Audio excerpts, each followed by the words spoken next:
Welcome to the Adoption and Foster Care Journey, a podcast to encourage, educate, and equip you to care for children and youth through adoption, foster, and kinship care. Hosted by an adoptive mom with over 22 years of kinship and adoptive parenting experience. She's on this journey with you. Please welcome Sandra Flach. May the God of all hope fill you with all joy and peace as you trust in Him, so that you may overflow with hope by the power of the Holy Spirit. That is Romans 15:13. I'm your host, Sandra Flach. Welcome to the Adoption and Foster Care Journey, where, as always, it is my privilege to encourage and equip you for your parenting journey. I'm an adoptive mom with over 26 years of lived experience. My husband and I have raised 8 children altogether, 5 through adoption, through kinship and international adoption, and we still have 2 kids, young adults, home, both who have not only experienced childhood trauma, but as well as both are diagnosed with fetal alcohol syndrome. So this journey is very familiar to us, the ups, the downs, the ins, the outs, the challenges, as well as the joys. And I just want this podcast to be an encouragement and a resource to you for your parenting journey, as I share not only my experiences, but have the opportunity to interview amazing guests. Like we have an amazing guest with us today who will just inspire you as you go along. So before we get started, before we get to our guest, I just want to remind you to please hop on to your social media and follow our new social media pages under the Adoption and Foster Care Journey. So we have a new Instagram page and a new Facebook page, and I would love to connect with you there. So please go give us a like, a follow, all that kind of stuff. Okay, so now today we have with us a guest who I believe will offer us hope for our child's future and for this journey that we are on. CJ Lutke is an adult adoptee who is also an adoptive mom. CJ is 41 and was diagnosed with full fetal alcohol syndrome herself at birth and was adopted by her foster family at age 5. Today, CJ is a founder and a member of the Adult Leadership Collaborative of FASD Changemakers. She was the co-lead on their first groundbreaking lay of the land survey on the health and physical issues of adults with FASD, and the second survey on the quality of life of adults with FASD. CJ believes that those with FASD must challenge perceptions about possibilities and outcomes, find their purpose, and change the future. Please welcome today our guest, CJ Lutke. Hi, CJ. Welcome to the show. Hi, thank you for having me. Well, I'm so excited and honored to have you on the show today. I got to meet you, not in person, but virtually, when you were recently a VIP guest for our Hope for the FASD Journey support group. And now I'm really excited that our podcast listeners are going to get to know you as well. And I always like to unpack the story, kind of start at the beginning. I know I introduced you as, you were diagnosed with FAS at birth, fetal alcohol syndrome, and then adopted at age 5. So would you share what you know, what you remember about your early childhood? I just want to say beforehand, your group was very lovely, and was the support that they share with one another and inviting me was really welcoming, because a lot of the times groups intimidate me. So I want to say that your group is very wonderful. I know from my early childhood, I'm going to say full of life. I think my mom and others would say hyper. Always on the go, always chatty, I guess. I have a lot of siblings. For a long time, it held steady at like 16. And that was really I think it was helpful because A, it socialized me, but it also socialized me with other children or people who had FASD who were older, which was interesting because I wasn't the only person. I had people my own, like I have sisters that are, 2 years apart from me, and so I always kind of had somebody, which was really lovely when you look back on it. Um, and I guess for me, because I'm older now, I can kind of like look back with those, rose tinted like nostalgia glasses. But I think I did have a really good childhood. It was, if I didn't have the siblings I did, know. I don't know. Like I was never isolated the way some children back in the 80s and 90s probably would have been because of their quote behavior. I always had a friend at home and I always had understanding. So, So I, your mom, your parents adopted so like 20 kids, right? So that yeah, your siblings you're talking about are all kids who were like you were adopted into the yeah, family and yeah, having varying degrees of either trauma or prenatal exposure or both, or both. Yeah. mostly both. Yeah. I was actually quite lucky. I did not. I came from no trauma, like, I mean, other than, hospital or whatever. I don't count that as trauma because I don't remember. But like I never had the typical ACEs that my siblings did. And it did take a while for me to understand what that really meant.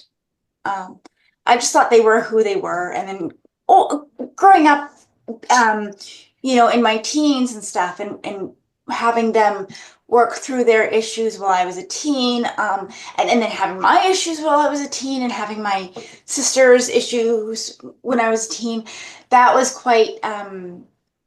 It was a roller coaster, and it was a big moment of fast learning about the lingering effects of trauma and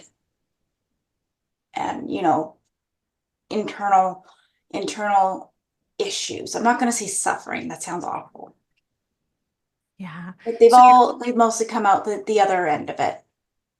yeah. Yeah. So your mom must have been amazing. And way back then, there wasn't a whole lot positive in the way of training or support for adoptive and foster parents, especially raising kiddos with FAS. So, how did your mom know what to do? How did she support you? Well, the first person she adopted who had FASD was my sister, who's 8 years older than me. She was 5 when she came, so I was not around. My one sister was 5 when she came. She had 22 foster homes before she met my parents. And when my mom adopted her, they said, "Oh, it's okay. Like, just give her back if you can, if you want. Like, she's kind of like, a terrible child." And mom's like, "What?" And it was very stressful for my mom, from what I heard, and my dad. But they stopped everything, and they stopped like consequencing and started watching when it happened, why it happened, how it happened, asking her like what, thought patterns, and they got a pretty good picture of what was happening when it was happening. And I guess that was the start of my mom's journey into FSD, and her going, "Yeah, I kind of like these kids."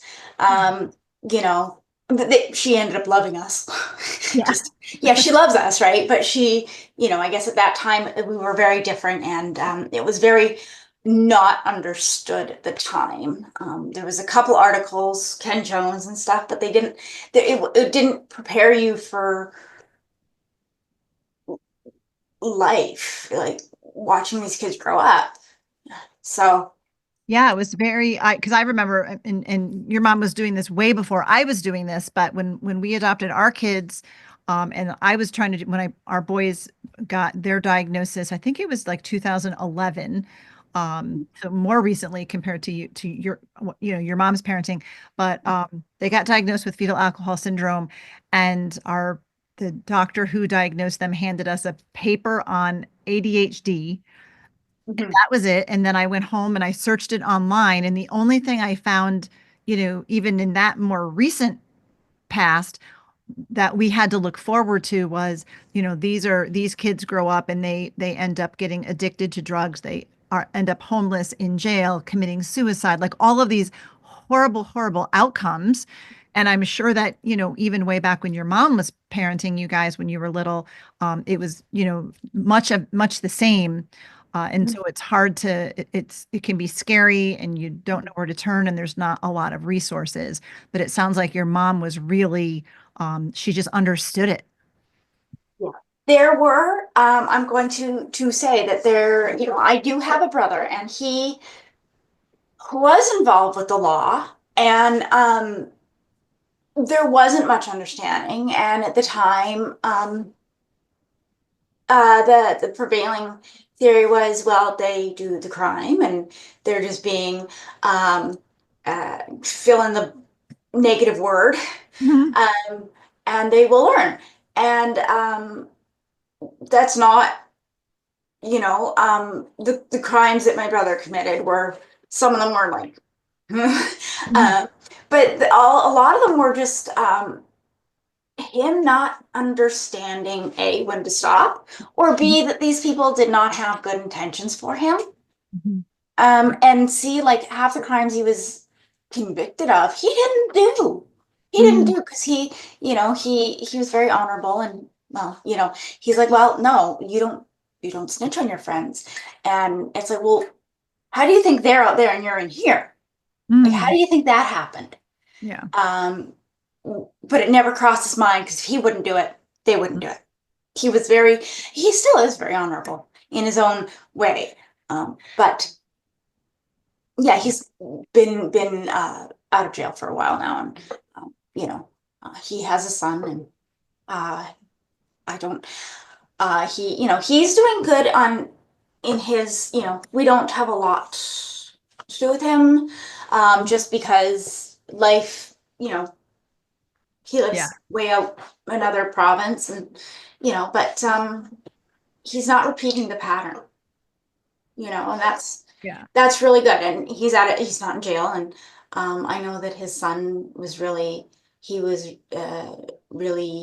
influential in a positive way with his son. That's great. And it doesn't have to happen to every individual. It doesn't like my. Well, exactly. I've never been in jail. Yeah, yeah. So the negative Yeah. outcomes do not have to happen if we understand, and it sounds like your mom did really, how Yeah. to support individuals because there's lots of just of challenges, right? That individuals with FASD can face because their brains just work differently. So Yeah. growing up, like for example, what were the things that were hard for you as a kid, especially at home and in school when you were in school? Um, so my mom constructed the house very, it was very, she didn't actually construct a house. What she did was she made the environment very calm. Mm. She made the environment quiet. She she made like a blanket rule for everyone: no homework after school. And it didn't matter who you were. Like, it Mm. didn't matter if your particular skills were academic, right? Like, no, you've done all the brain work. You have done all the stuff at school. This is the place where you feel safe. This is the place you can go to your bedroom and nap or read or zone out to TV. It didn't matter. Or you go out, be the hell out of your brother playing hockey or something. It was a safe place. It was a place where it was just, you know. Um, so coming home was always nice. Coming Mm. home was always nice. And I'm very lucky, because a lot of kids will go through school and get the pressure from the teachers and the students and the parents, and it can be a lot. And the mental work that you do during the day, keeping it together, being socially appropriate to the best of your ability.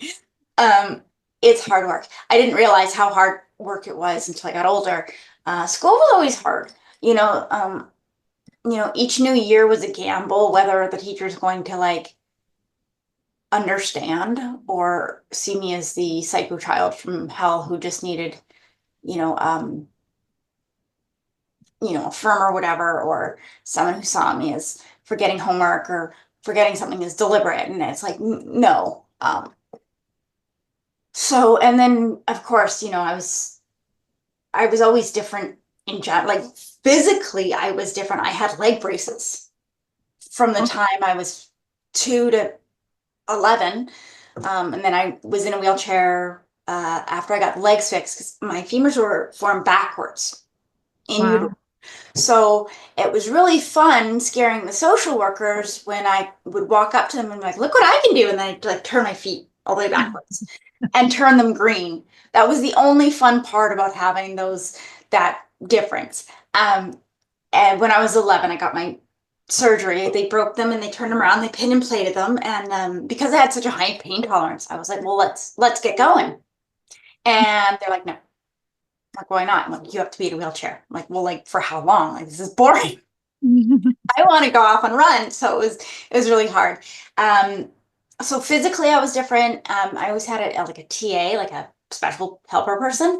And she was great when I was younger. And she was more enthusiastic about school in the social aspect than I ever was. She was very much like, I think she thought every day was like that movie Grease. Right? She loved it all. And I was like, no. It was just a personality difference. It wasn't anything to do with how well she was. She understood a lot of stuff. She photocopied a lot of the stuff that was written on the board. And she did it for other kids too, because where I went to school, there were kids who were undiagnosed and who did not come from homes. They came from their, homes that are just, struggling, right? So there were a lot of other kids that I look back and think, yeah, they had the same issues I did, maybe not to the extent not acknowledged. But at one point there was a rumor I went to school with my mom, and that was real helpful in the dating scene. It was frustrating, and every kid does not want to be in school. And if you have FASD, if you're different, you really don't want to be in school. And I'm happy school was over. I was really happy. The one place I did find, two places I found that I enjoyed was grade. So we had a really tiny school it was called the junior high, grade 8 to 10. We went to a place called Len Shepherd. And my favorite teacher there was the woodshop teacher. He was great. And he let us pick out our own projects to work on and our own stuff. And he worked with a lot of the kids that, were, I'm going to say troubled. I wasn't troubled in that way. I was troubled in, I didn't fit in, right? Mhm. Other teachers thought I was, so it was really great. And then I moved to another school in grade 10, and that was really hard because I moved away from my one best friend. We'd been best friends since 6th grade. I'm just going to skip ahead and tell you that I was her maid of honor at her wedding, and she's going to be, if that ever happens for me, she's my maid of honor. We're ride or die. We've been through so much together, and she's, I guess, what people call neurotypical, and I've just finished texting her actually. So she really helped, but then I was in another school without her, even the kids that I didn't get along with, I didn't know anyone. And the principal definitely did not want me there, and she made it very clear by saying, we don't want you here, but we have you, and we don't know where to put you. So I was put for grade 10, I was put in a class that it was like a special ed class, but was for people with severe mental handicaps. Mhm. I didn't fit there. Like I I didn't care that they had mental handicap. I just knew that I didn't fit there. I didn't connect with anyone. I don't, I had nothing in common with them. But I didn't have much in common with your average student either. I was kind of like an outlier. Mhm. And the place I found solace was the library. Oh, really? So you love to read? Yeah, yeah, no, I would, when I would skip class and go to the library. Mm. Like, mom's like, a lot of parents worry about students skipping classes and doing things. I'd go to the library, like go to the corner of the library and read a book on animals or whatever interested me that moment, or what book looked interesting. It didn't matter. I could just zone out. And the library was always quiet, and the librarian was always nice. Nice. Oh, I Yeah. love that. So, So did you graduate from school? How did you finish? I didn't graduate. It was called a leaving certificate because I didn't get all the like requirements. Like I didn't do sciences or math. I did do English, but um, the homework was really hard, so I was put in special English, which is annoying because I'm actually really good at English and I love Shakespeare. And so I was put in like communications, which was really boring. So I didn't really think I attended that very much. Um, and Yeah, I got a leaving certificate, which was like saying, congratulations, you made it to grade 12 without being kicked out or missing so many days. Um, Here's your leaving certificate. It doesn't actually mean anything much. It was just another participation ribbon in my eyes. Mhm. It didn't give me the chance to pursue anything else to my strengths. Um, it didn't, my education did not give me any life skills. Um, I think it was a weird time for British Columbian students. They were very college focused Mhm. and not life skill focused. And I didn't, it was not, it, it just didn't, Yeah, you weren't headed to college. no, I wasn't headed to college. I wasn't headed for higher education. I wasn't headed to be a CPA or a lawyer or doctor or Mhm. biologist or anything. I was just, you know, um, but I was also not headed towards being a mechanic or a physical laborer because I had some physical issues. So, if education is the purpose of like preparing you for something, I don't think it did a very good job. For you, yeah. Yeah. What were you interested in? Was there something that you wanted to do after school? Um, well, my older sister, the one that had 22, she had been a vet's assistant. There was a program her and my other brother went to that in high school that actually prepared them for work, and they had both been very employed, and I really wanted to do something vet's assistant or maybe work in a library or something. And again, there was no nothing, right? And so I ended up going to a college. I actually went to college it was a pre-employment program for people with disabilities.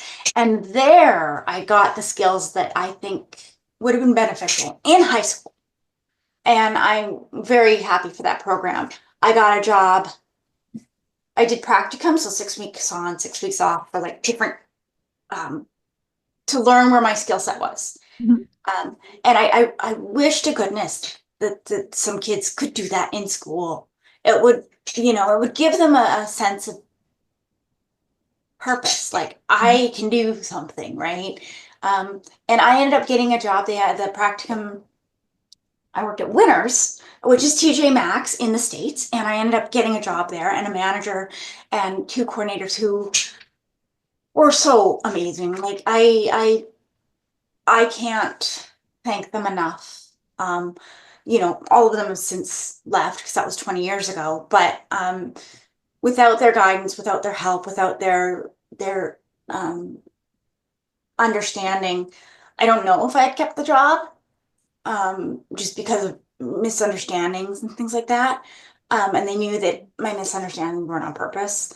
But I really enjoy the work. Um, So you still work for this, it's a retail store. yes. You still Yeah. work for, it's called Winters? Winners. Winners. Like the opposite of losers, winners. Okay, Winners. So you Yeah. still work there after all, quite a few years now. And so what is that like for you? Are there challenges on the job? Do you need certain supports? Um, well, the challenge is because it's retail and because, in the last 20 years, I think a lot of retailers have gone the way of like more, if the policy is written in the book, it's black and white. There's no, it's very different than when I started. Um, of course, we followed policy and procedure and safety and things like that, but there was some, balance. Yeah, I think a lot of places forget balance now, and so it's a bit stricter, I find. But the big anxiety for me is like when a new manager comes in, and I've had managers who will come in and decide that I'm just being obtuse for I don't know, or like I'm doing something on purpose. I'm like, I've been here for X amount of years. Do you really think that this is me doing this on purpose so that you will actively dislike me? Like, like, you know, um, so the misunderstandings or the forgetting or the, you know, times when I'm just having, I'm just, like we call it a brain fart around here. Yeah, not to be too rude, but like a brain toot. And so I'm just, um, it's gone both ways. The managers have been either very kind about it, and I've explained it, but I've racked up quite a bit of anxiety when it comes to my mistakes and how I know they've been perceived in the past. Mm.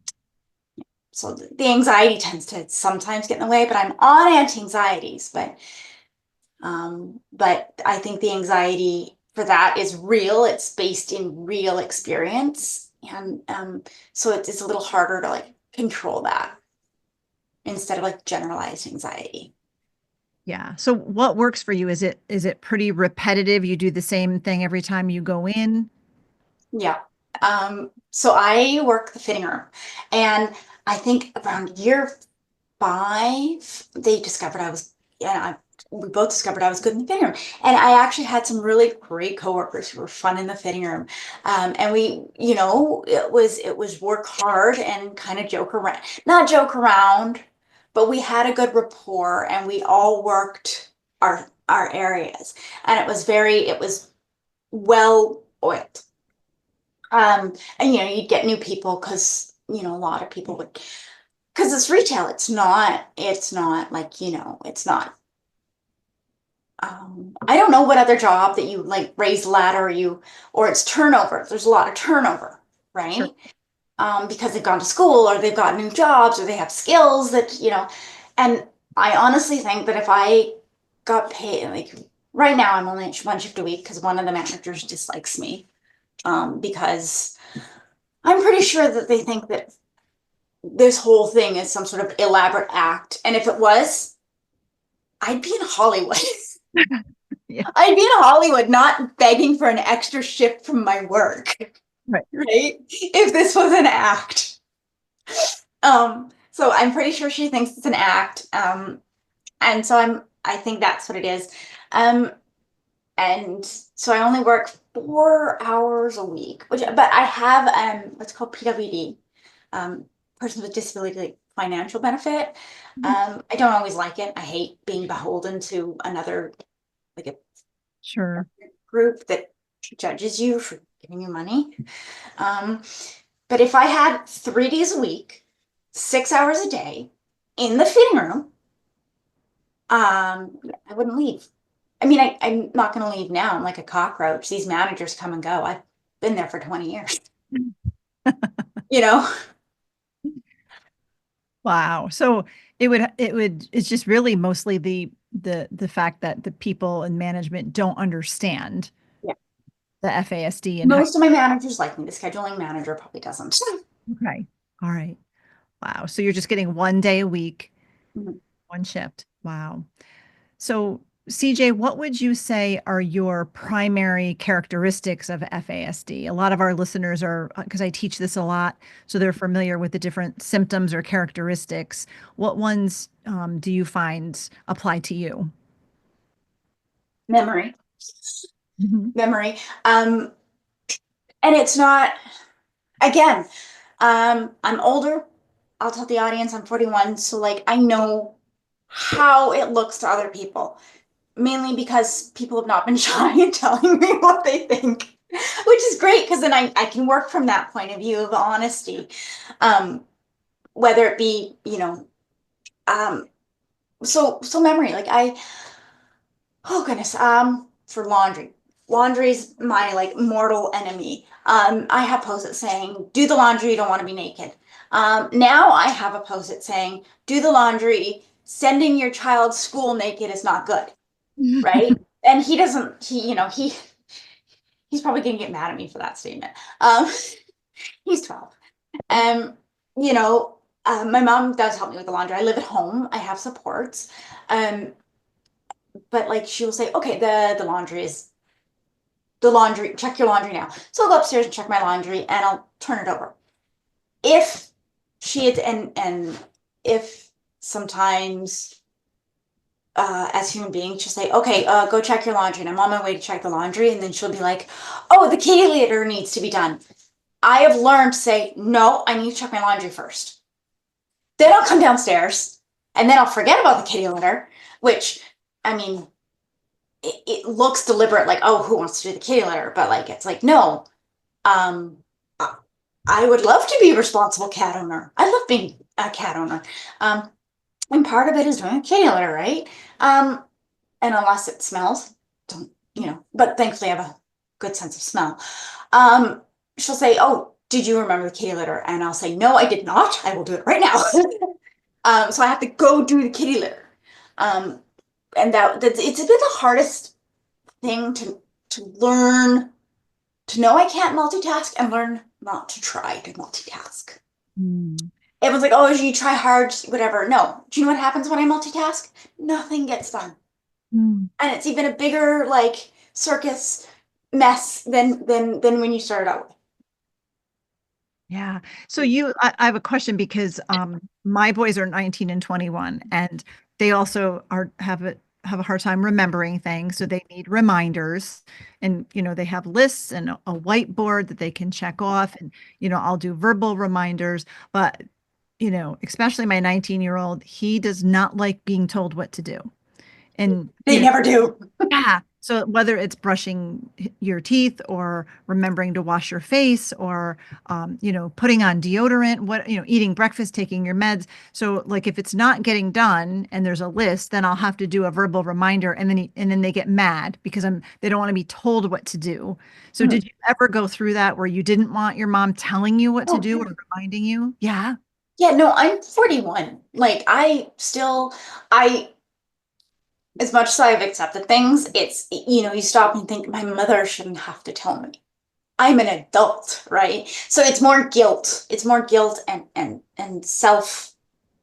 uh self blame. And Mm. I don't think I think I think there's a time you come to peace with it. You don't get over it. You never get over it. Like it's you come to peace with it. Um, but it's also mom's like, did you remember? And I'm like, no, I didn't, right? It's also the way in which my mom and both my dad, they were quite respectful with the reminders. Mm. They were quite respectful with their tone, if you will. Mhm. They were they never outright said, oh, I have to remind you again, right? Like it wasn't that. A lot of times people get tired of reminding, and I understand that point of view where it's like, oh, why do I have to remind this person a million times? Um, because it's a very difficult position to be in for both people. Like I empathize with the reminder and I empathize with the remindee. But I've learned not to multitask. And that's hard because in a world where everybody says everybody is expected to multitask for various reasons, even watching TV and folding the laundry is a multitasking thing. I have learned I cannot do that. And that's a limitation, that I can't do that, but it's also a strength knowing what I can do and cannot. It gives me a nice territory to work within, but I also have to be okay with other people judging my territory, if that makes sense. And that's the hardest part, that's the real hard part, I think, in anyone's journey, is to look at the people judging, or look at the self-judgment that you have of yourself. And you have to really decide whether to be okay with it or not. And when you decide I need to be okay with that, it's very healthy. When you decide I have to keep working on it, it will drive you mad, and people will still judge you. So the act of being kind to yourself is very difficult for people with FASD as well. And again, I'm so lucky enough to have gotten to an age where I can be kinder to myself. Self-kindness is not easy, especially with this disability, because from the early age, you hear so much from the world around you, and it doesn't even have to be your parents. And sometimes it is the parents unintentionally, because they see so much potential in you, I think. The place, it comes from love, and it comes from the absolute unlimited potential they see in you. And because, a lot of the time, if you can do it one day, you have to do it the other. And it's so confusing for them. It's sort of like a weird, weird cycle to be in, if that helps. So memory, but the other characteristics I have is I talk really well. But my verbal reception is terrible. It's not terrible. It is. And it's not a reflection on any kind of intelligence. It is what it is. And I've learned that, again, it is what it is. And I think when people get to that, their lives can be not easier, but it's kinder. You're always going to face troubles. I've had really hard times communicating with people. Sometimes when they joke, or if I don't see their face. I was talking to my aunt over the phone, and I said, "Oh, I just love hanging baskets. I love geraniums." She goes, "Oh, I wonder where you get that from." And I said, "Oh, the gardening store." What she meant was because my mom loves flowers. Right? And you kind of like certain things when you grow up, they're familiar. That's what she meant. But I said, "Oh, it's from the gardening store," or but it does get me in trouble. And there is a story that I tell about, and I think I told your group about, I was at a Starbucks. I guess I can say Starbucks or coffee shop if you want to edit that. And I was in line, and there were 4 police officers they were in the shop, and they were not from the city I was in, right? So I live in a place called, at the time I lived in a place called Surrey, and these police officers were from New Westminster. So that was New Westminster, which is a different city. It's close, it's still in the Lower Mainland, but it's not a jurisdiction. Was a different jurisdiction, I should say. And I was waiting in line, and I asked them. I said, "Oh, are you in line? Or are you just like here?" I didn't know if they were on police business or they really wanted coffee. Right. And they said, "We're in line. What do you think? We were just standing around." And the very large police officer with a very large gun, the very large taser, said this to me, and me going, "Well, yeah, that's why I asked. I wouldn't ask if, like, I didn't need to know. And he wasn't he wasn't being serious. He was being rhetorical, which really, good God. I'm 41.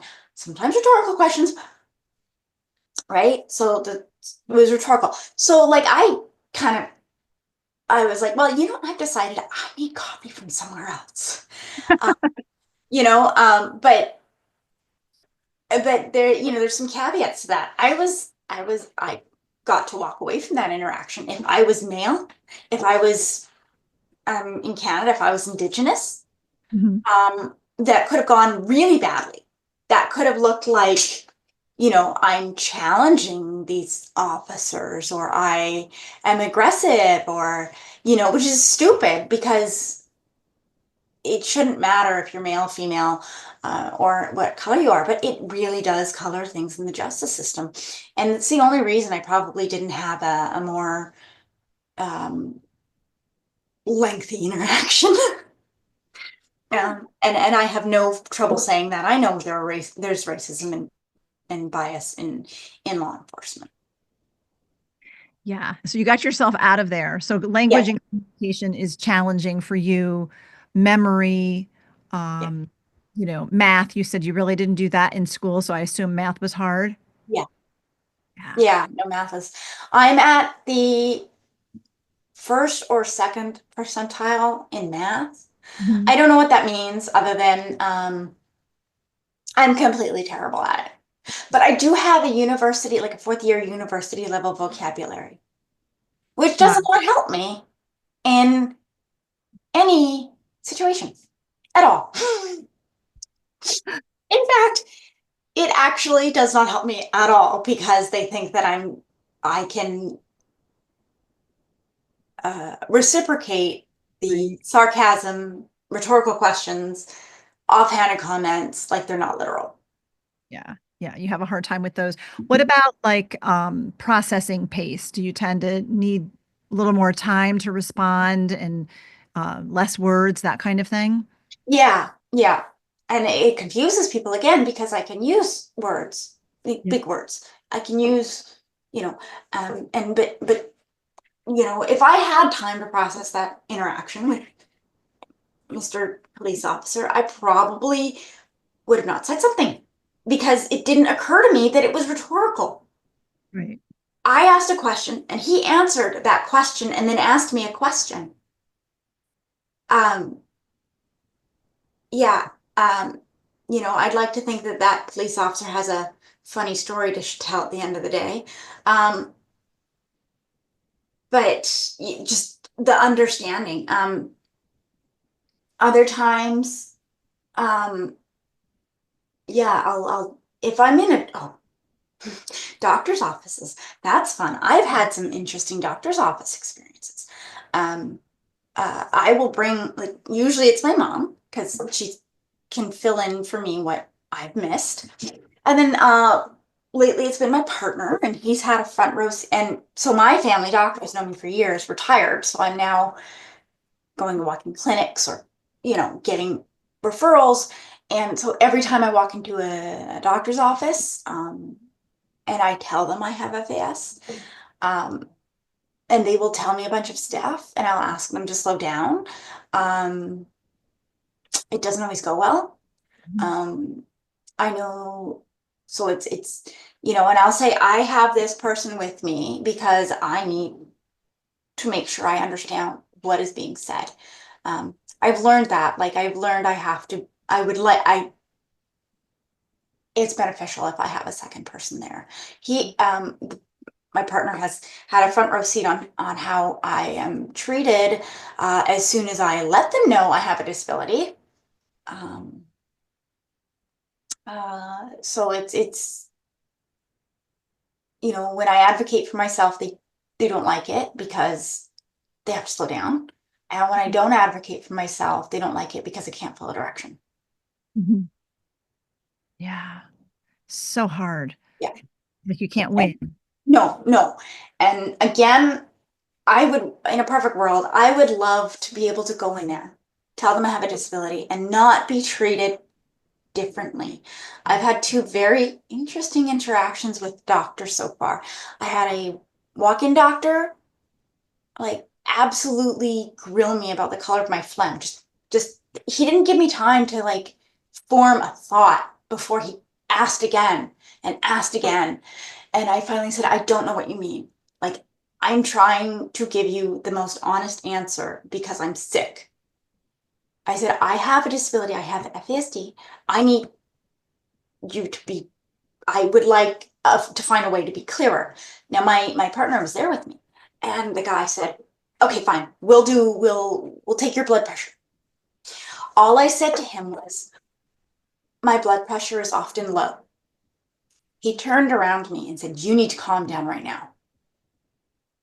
And I thought, well, maybe I'm being anxious. Maybe I've said something. Maybe I was more aggressive than I wanted to be when responding to him. Anyway, it turns out my blood pressure was low. He said, oh, it's low. Thank you, Sherlock. Yeah. I left and I asked my partner, I said, now, was there any hint of anxiety or anything? Because I can understand why you'd say calm down. He goes, no, you were explaining yourself. He goes, I would have said the same thing in the same way. And I said, you're not being nice to me, are you? He goes, no. Right? Because he's very honest with me, but he's like respectful, honest.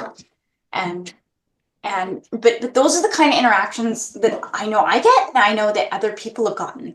I went to a ladies' health doctor, and they asked me, I wanted one of those IUDs, you know, and I said, no, they're painful. And I know some people who had them. They said it was painful.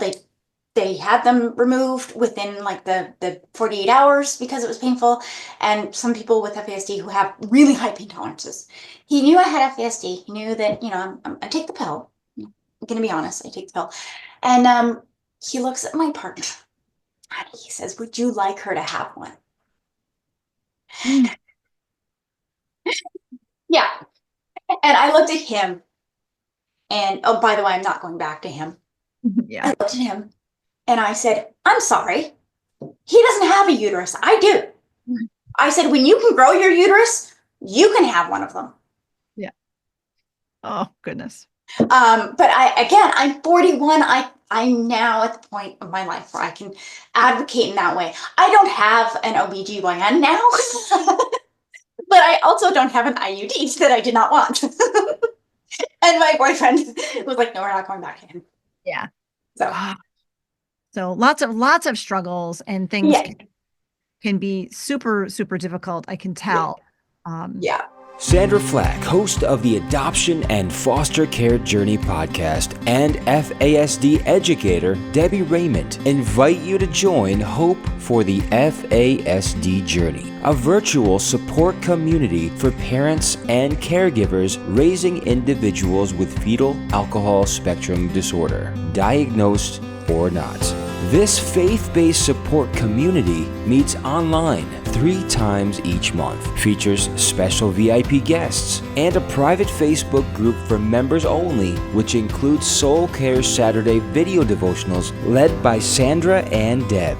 Both Sandra and Deb are adoptive moms raising kids with FASD and facilitators of the Facets neurobehavioral model. For details and to register, visit justicefororphansny.org/hope-community. That's justicefororphansny.org/hope-community.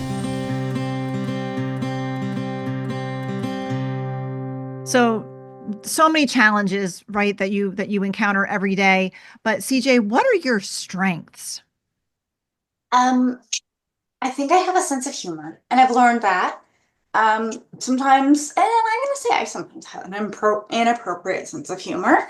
But the people that I kind of surround myself with also have an inappropriate sense of humor, so it's completely appropriate in that circle. Yeah, I do have a sense of humor. I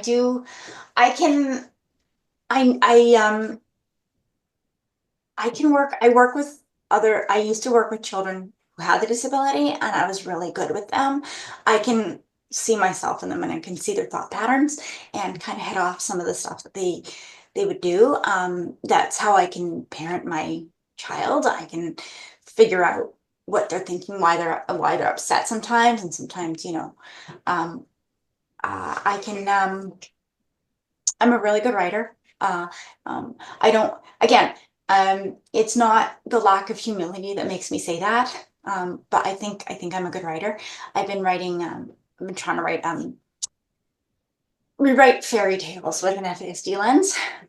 So I'm kind of creative. I can come at things from angles that I don't think people think about.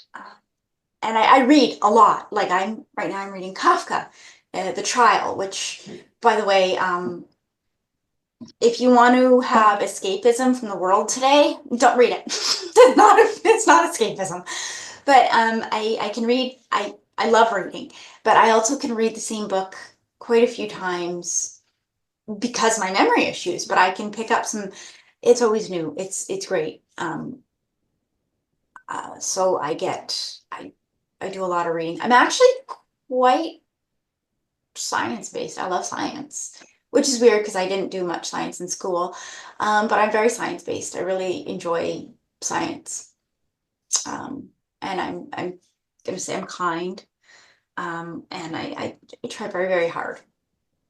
Yeah, I love that. You've got amazing strengths. And now I know your current living situation. You mentioned that you do live in your parents' house. You have your own section. Can you tell us a little bit about that? Bedroom, family room for my son, and then another room for my nephew who's down. We all live in the basement. But it's very lovely-ish furnished. Furnished very lovelily. That's all the words that I'm good at. Yeah, no, it's, I eat upstairs, we all eat as a family, which is nice. And, just having that support, even if I'm like downstairs, I can come up and ask something, or if the mail comes to the house, so I get reminded to pay bills. I also have really supportive friends. I have the ALC.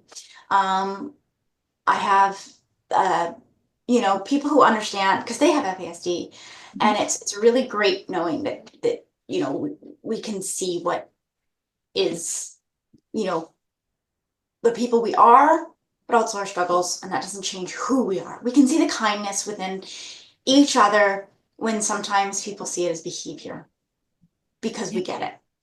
And we have different strengths and weaknesses. So I think the question was like, what kind of supports do I need? Yeah, like your mom. I've forgotten the thread. That's okay. Your mom, because I do want to get to the Changemakers, and I want to ask you about the lay of the land surveys that you've worked on them with. But yeah, so you're living at home. You have that support as needed. Yeah. And you are also an adoptive parent. So I want to make sure to ask you about how did that come about? Oh, my 3 sisters live here too. I forgot to tell you that. Okay. Sorry. Okay. Yeah, no, my one sister is, well, I don't like the word higher functioning because honestly, without support, no one functions. Differently functioning. Differently functioning, yeah. And then my 2 other sisters have, I'm going to say IQs of like 54 and 47. And I'm going to tell you right now, they function so much better than I do. They remember their laundry. They remember their if they have medications or allergies, they remember, and they will remind me. And I can't picture life without them because they're my sisters, but like and then I have another sister who has a space downstairs as well, that just needs to be by herself all the time. Like she just needs to put her life together. So she's down there too. So we all support each other, and we, the world doesn't have to understand. Yeah, because you got deadly, but the world doesn't have to understand. What we have to understand is we get the support we need. Yeah, it works. You've got a system that works. It works. We're not breaking the law. We're not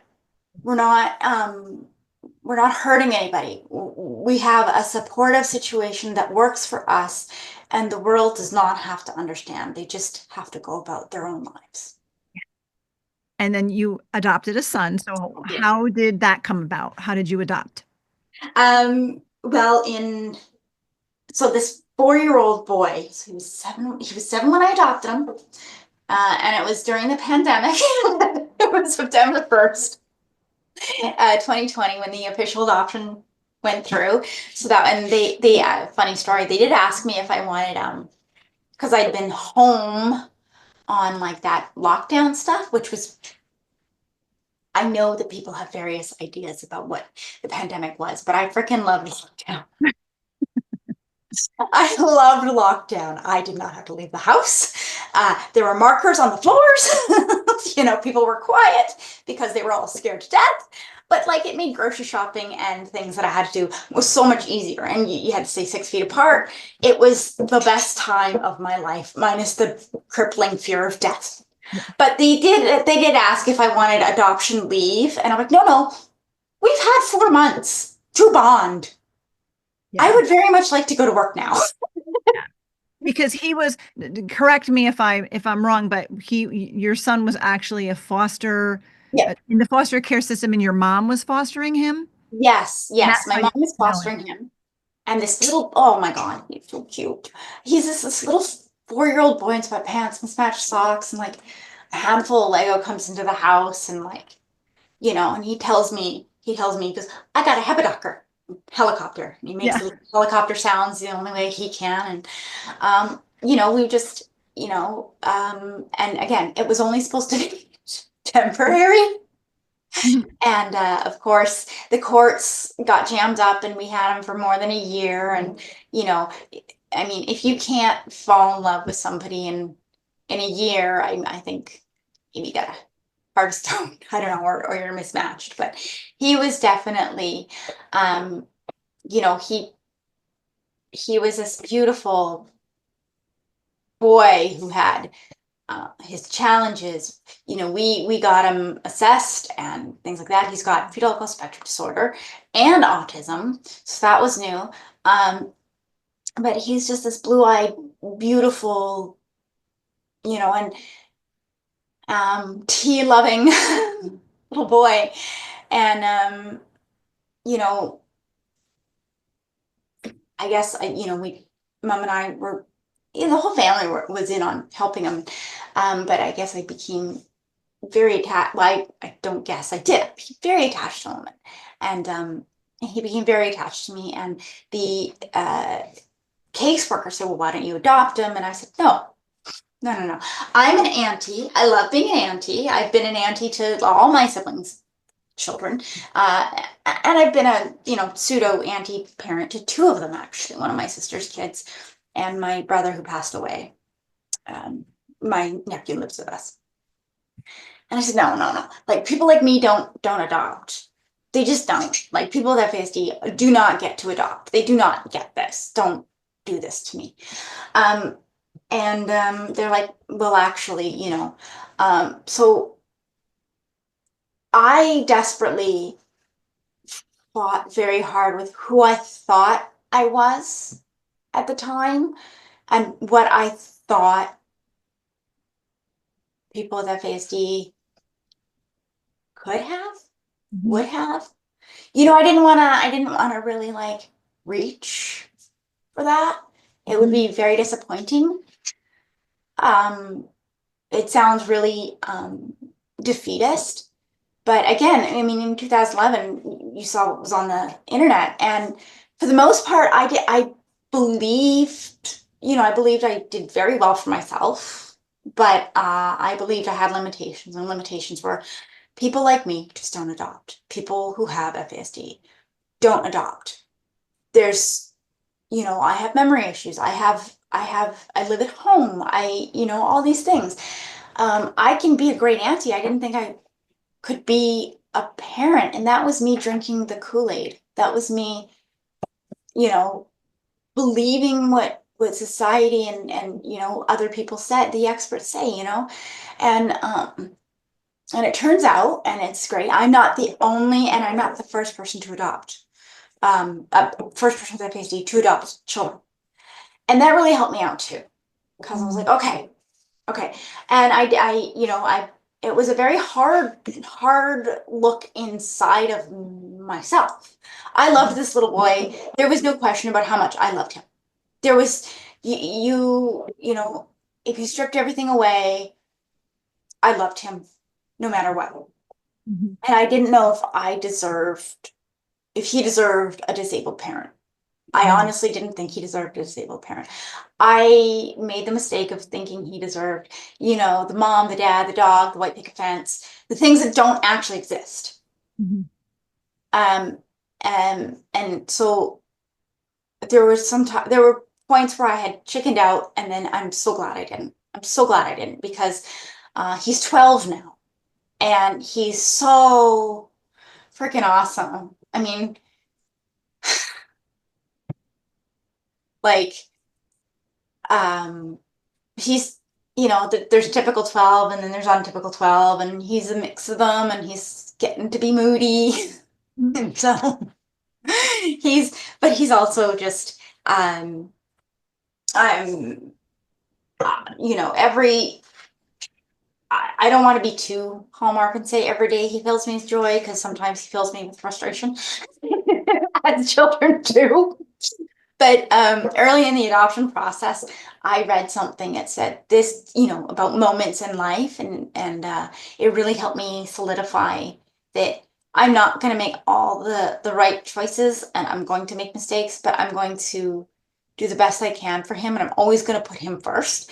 And the thing I use is, especially if he's having a tough time, which means I'm having a tough time, right? Because you can't have a tough time. Your child, if your child's having a tough time, it's not like you're, singing in the daisies. So I said, okay, well, this too shall pass. It shall pass like a kidney stone, but it will pass. So that's, it's a sense of humor, and sense of knowing my boy. I know him. I know how he thinks. I know, I know that he tries his best every day. I know that he is full of all these emotions, and I know that he's the kindest, biggest, hardest person in the world. And I know that if I can make it in life, I can help him make it in life. Yeah. I love that. I love that. And there are no perfect parents. And No. and you love him, and you're doing your best, and you've got support as well. And it's working. Yeah. And I think that's wonderful, Yeah. CJ. So I did want to ask you about the first lay of the land survey on health and physical issues of adults with FASD. And I've heard about this. I've learned a little bit about it, because there are some, and I know the one study says there's like 428 co-concurring conditions, um, health conditions that are just more highly prevalent among the population of people with FASD. So tell us a little bit about that. I do have the book here that it is published in. I don't know if this is okay you Yeah, can edit this out. I have that book. So yes. Okay. Yeah. So yeah, there are a lot of, thing is, a lot of issues are a lot higher in our population than in your average population, and we kind of still don't understand why, but they are. The autoimmune stuff is anywhere from 4 times to 181 times higher. We've got like sinusitis, ear infections, and hearing loss. So anywhere from, again, like 12 times higher to like 181 times higher, like, it was when we were putting this together, because we were all around a table, and we were just Miles. Does everyone know Miles? Everyone knows Miles. I know who Miles is, and I'd love to have him on the show at some point, but we haven't had him on there. But you've got a group of changemakers, so Mhm. adults with FASD who Mhm. travel and speak and advocate, and you guys were all together for a Yeah. meal. Yeah. Conversation around the table was about your various health conditions, right? Yeah, we were pretty much going, oh, I have that, and you know, kind of, you know how people swap war stories, sort of like that. Like, look at this scar I got from that.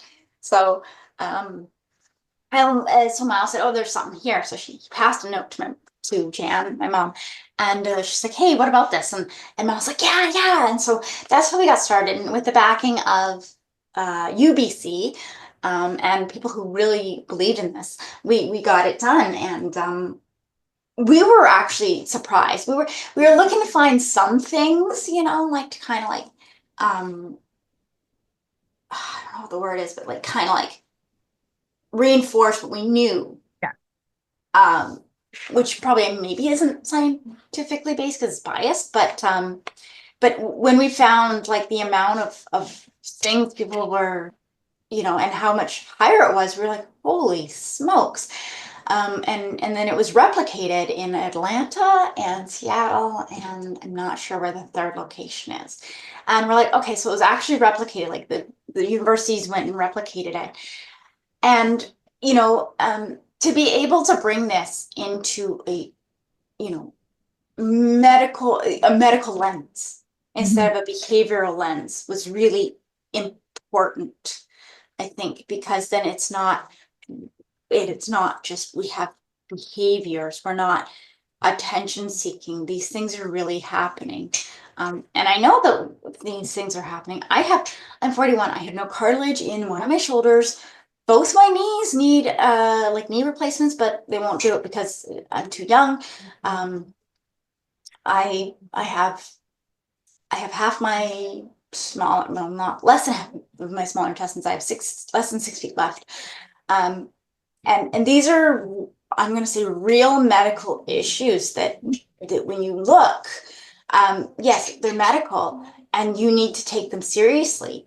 And I can go into a doctor's office and say, I have a medical issue, instead of a behavioral issue. And I'm hoping through more exposure, Mhm. that doctors will take it seriously and will be taken seriously, especially with a high pain tolerance. Like over half of the survey respondents said, I have a really high pain tolerance. And we're Yeah. kind of thinking that maybe some of the stuff that's been overlooked that became serious was because doctors didn't believe it, because we can't describe our pain or we can't describe what's happening in the moment. And it looks like we're just trying to we're just trying to take up their time. And I'm just, again, I don't understand taking up doctors' times with things that are not like that I don't think are important, because again, I have a life, Yeah. you know. I have a life. I don't want to be fucking doctors because my knee dislocated for the billionth time. Yeah. I find that, I mean, and it's so true because my two boys have a very high pain tolerance as well. And and one of them had, ear infection problems. They both had to have the eye muscle surgery to correct crossed eyes when they adopted them. And this isn't saying that everybody with crossed eyes has FASD. No. It's a higher rate of vision problems among this population, hearing Yeah. problems, vision problems, autoimmune conditions, like you said, musculoskeletal, so many Mhm. things. And I know when I'm speaking with parents, it's like they start to grasp that the FASD might be applicable to their child, and then they hear all the health, you know, prevalences, and then they're like, oh my gosh, we have all Yeah. of that too. So, very fascinating. So I know our listeners I'll put a link to the book that you held up. CJ, but also even if our listeners were to just like Google FASD 428 comorbidities, you'll get the scientific article that really backs up what CJ and I are talking about, because it's Yeah. really a lot going on. The second lay of the land survey, which I'm not as familiar with, but I'm very interested in, was about the quality of life of adults with FASD. So can you Mhm. tell me what you guys found there? Again, it was a little shocking because um, I don't have the figures in front of me, and That's fine. But a large number of people, wrote in that they don't believe that people like they don't that people don't understand them, and that the doctors and lawyers, they don't understand. Society at large does not understand and does not view them in a positive light. So when 90, I'm going to say 95, I think it's about that high, but it could be wrong. It probably is. Again, numbers, math, and memory are the big issues here. So, but it was a very large group. And I remember I took the survey and I said, no, I don't think people understand. And that they're walking through life. Barista doesn't understand, the teacher doesn't understand. It's not that they don't want to understand, but like teachers are, especially in the States, they're so overworked. They deserve so much, for doing the job they do on the budget they do it. Systems, they're so overworked, they don't understand, and it can lead to really terrible consequences. The mental health stuff is huge. Just we touched on that on the health survey, so we didn't do a lot in quality, but like the things that would make a difference to people were very easy fixes. Like someone to remind them to do laundry, someone to help grocery shop, someone they could trust, someone to go with them to the doctor. These would really help with quality of life issues that they have. A lot of the time, and it does not matter where you are IQ based.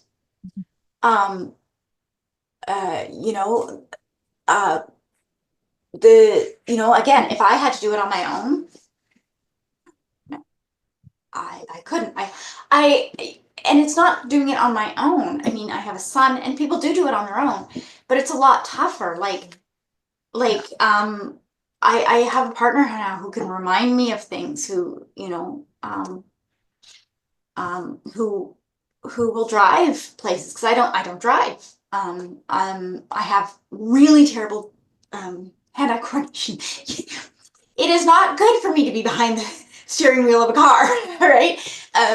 And again, has nothing to do with IQ, and it has nothing to do with you as a person. It is a limitation, and I think our quality of life would be would be improved if people understood, and there were systems in place, even housing for people, just people with FASD,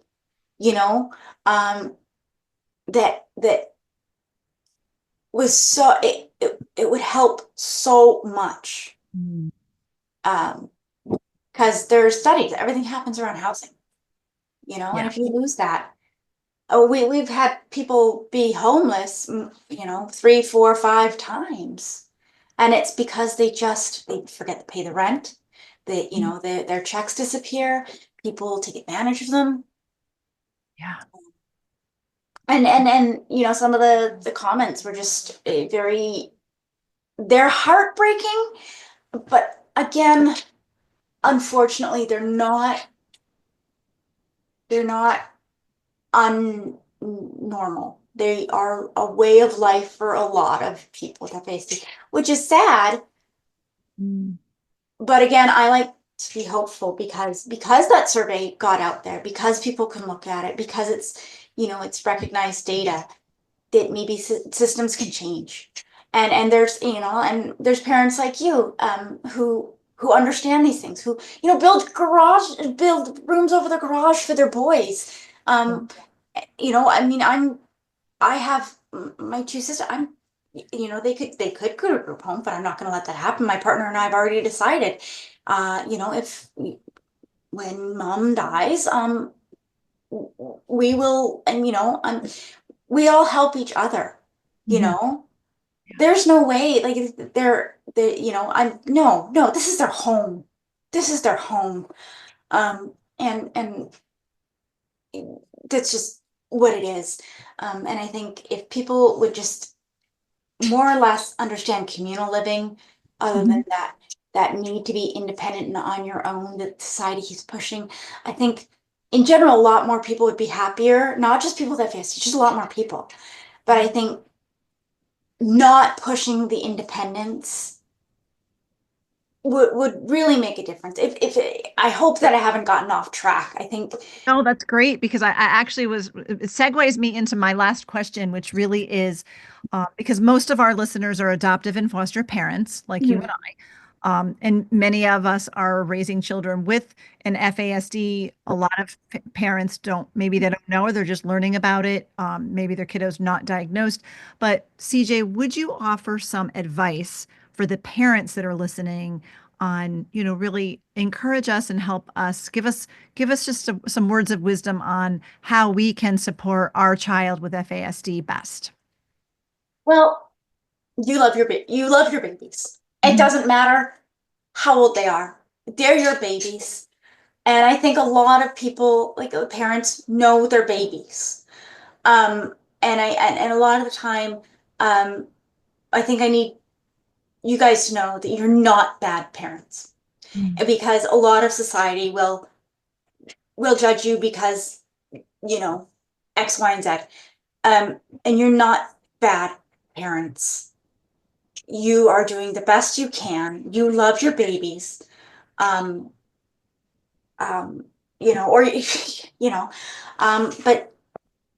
these particular children will need more parenting, different parenting, not more. They're not going to reach the milestones a lot of the time when their peers do. The isolation is not it's not like it's a very different form of isolation for these kids. But I think there's a time when you go from being a parent to transitioning to almost being a roommate with your kid, kind of like Dorothy and Sophia from the Golden Girls, right? The dynamic will change. And even though I know that your group has a lot of the parents who are parenting children in their 20s, it's going to be a very rough time for the 20s, because like I said before, in your group, that everybody's expecting teens to be angsty and full of hormones and bad choices and impulsivity.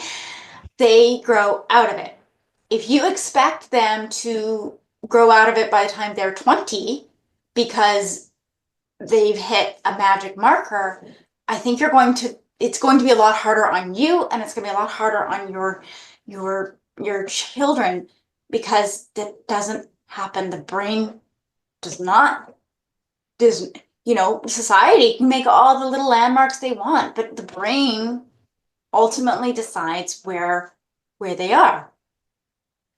And some children will need a lot more help, and some children will need less of that parental help and more of a roommate help. I think if you transition, that you're still going to be their parent. There's, but if you kind of treat it as a communal roommate living, I think it's easier on them for just self viewing.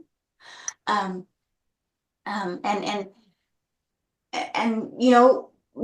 I think the 20s are very, very rough on them, because they see their they see maybe siblings who don't have the disability, or they see their friends who don't have a disability, or they hear things from their coworkers saying, "Oh, you can do it, you can move out, it's going to be fine."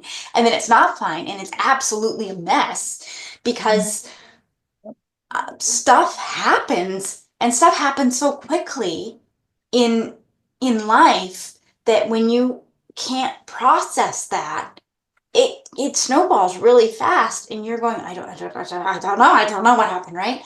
And I've had siblings who have moved out, and things have hit the fan, and they've gotten to come back, in a non-shameful manner, which is very helpful. I think what it is a lot of them they may have a disability, but they're not stupid. They can look around and go, I'm different. And I'm different because I think a non-shame based approach, as much as you can. And yeah, for me, my 19-year-old, I mean, mom's raised my nephew, and I've helped raise my nephew as an auntie mother, and mom is grandma. He's 19, and I know that he has friends, but I also know that he's going to be living at home. He's not going to live out when he's 20 with his friends. He might, but hopefully it'll be in the same neighborhood. But my partner and I are very much the parental roommates. Right, we're roommates. We treat him like a roommate instead of a child, and we can, he's a little more open that way with us, because we'll say, you're an adult, these are adult choices, however, have you thought of this? So, and we do family things together, like if it just try and be involved in your person's life. Yeah. And don't listen to Betsy Lou, perfect parent, who says, oh, all you got to do is use this. And no, don't do that. Don't do that. Right? Trust your heart, and trust that you know your baby. If that helps. Yeah, absolutely. Absolutely. It sounds airy-fairy, but it's so important to trust your baby and trust yourself. Yeah. And lean on your supports. And you, and your family, your mom, Jan, you guys are role models. You're living this out, and you're showing that, just because our kids turn 18 or 21 doesn't mean they automatically graduate, move out, and are on their own, and they've gained independence. And that was the goal all along, where that's not necessarily how it's going to work. For any of our kids, especially if they have a brain difference like an FASD, they may need some support. Some may need more support than others. We see that at my house, where one kiddo will be able to live in the little apartment over the garage next door, and one may actually just be in the house with us, and or have a basement area eventually, like what situation that you've had. But it's okay, because for them to really be successful and do well and be safe, we know they're going to need some extra supports. And as time goes on, different ages and stages, things could become a little bit different. I have one that drives and one that doesn't, and will he ever drive? We don't really know, but right now it's not looking like it, like you said. So really just being supportive. And I think that it's really important for all parents and caregivers to educate themselves, to learn about FASD, the symptoms, how the brain works differently, and how to best support and accommodate their kids, because that's really, for them to be the most successful moving forward. It's better for everybody. And you're a perfect example. You're a mom, you're doing all kinds of amazing things. You're an incredible advocate in the FASD community. Wonderful speaker, CJ. So I wish you all the best. I'm so grateful that we got to have you on the show today. So grateful that you took the time to share with us. And thank you so much for all that you're doing and for being with us. Yeah, the thing I never touched on, which is probably maybe something that a lot of parents deal with, is adolescence and drug and alcohol issues. Yeah, feel free to. If you want to add this somewhere. Sure, go ahead. For me, I never, and this isn't, I never, no. I was, there was an early conversation about alcohol, but it was never, right, it was never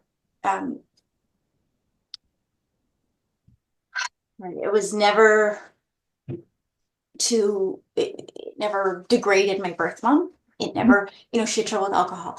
And a lot of, with my boys, I say, we talk about alcohol and drugs, and I tell the older one about, I said, listen, and especially today in this world, I said, there's a lot of fentanyl in the drugs. I said, but here in BC, marijuana is legal and you can get it from dispensaries. But he doesn't, doesn't, he might, I don't know if he gets it from his friends when he goes over there, but they probably, but I tell them, I said, you do have brain differences. And it was more science based for me. And the fact that I watched my siblings with their, back in the day when you didn't know a lot, they would drink and they do their stuff and stuff like that. And I saw the addiction, I saw the alcoholism, and it was deeply affected me. Watching this, and I don't think they understand. They never understood that their actions affected other people. They knew it, but they didn't know it, if that makes sense. So I stayed clear from that stuff. I knew that I needed to not, because I wanted a life. It's not that they didn't want a life. They wanted whatever was happening in their life to stop. They wanted an escape. But I talked to my 19-year-old about marijuana and drinking, and I said, you can no longer find alcoholics. There is not a chance, there is a distinct, you will become addicted. Like, there, you can't gamble with that. Like, please, I try to be responsible, and or I put it in a way that's saying, the alcohol industry got off scot-free, and we're sitting here getting the brunt of it. Why would you support an industry that ignores us and actively encourages women to drink? Right. So I come at it in very different ways, morally, like against the alcohol industry, and then also science-based, and also saying your brain is different. Like, I don't say you can't because you have FAS. I say, this is what happens. And for marijuana, I say, your brain's still developing. We don't know what marijuana will do to your brain chemistry. So I very science-based, I think, and it works for him, because I'm like, I'll say, can you at least wait till you're 35 to do marijuana? I know it seems like a lifetime away, but can you do that? Because then your frontal lobe has time to do its thing. I'm not saying don't ever. I'm just saying, hold off a little bit. It'll still be there. It'll still be there. Yeah. And maybe the fentanyl crisis will slow down. So it'll be safer. And by the time he's 35, I don't know if he wants to. Right. But if you tell them no, you cannot, then they're going to be more like, yeah. Yeah. Yeah, and some of your listeners probably have adolescents who have drug and alcohol issues, and I don't know how to address that, and I do apologize for that. Well, I think that it's a great idea to come at it with science, like you said, and be able to point out, those things, which can be very helpful, rather than just a parent do this because I have FASD, or I can't do this for whatever reason. Being able to point out the science and back it up with that, can go a long way. So, or just the ethics of, like, why would you support an industry that actively ignores you? Like, will not fund research to improve something, will lobby against, because then they kind of feel power. You're not giving your money to an industry that encourages more people to drink. I found that effective. I was like, well, no, why would I do that? right. Wow. So such words of wisdom, CJ. Again, thank you so much for sharing with us today and being so transparent and open. Thank you for all your advocacy work, and thank you for being with us today. Thank you. And thank you for listening to the adoption and foster care journey today. I hope that you were encouraged and inspired by my conversation with CJ Lutke. I'm going to make sure that we put some links in the show notes to the research that she mentioned for individuals with FASD.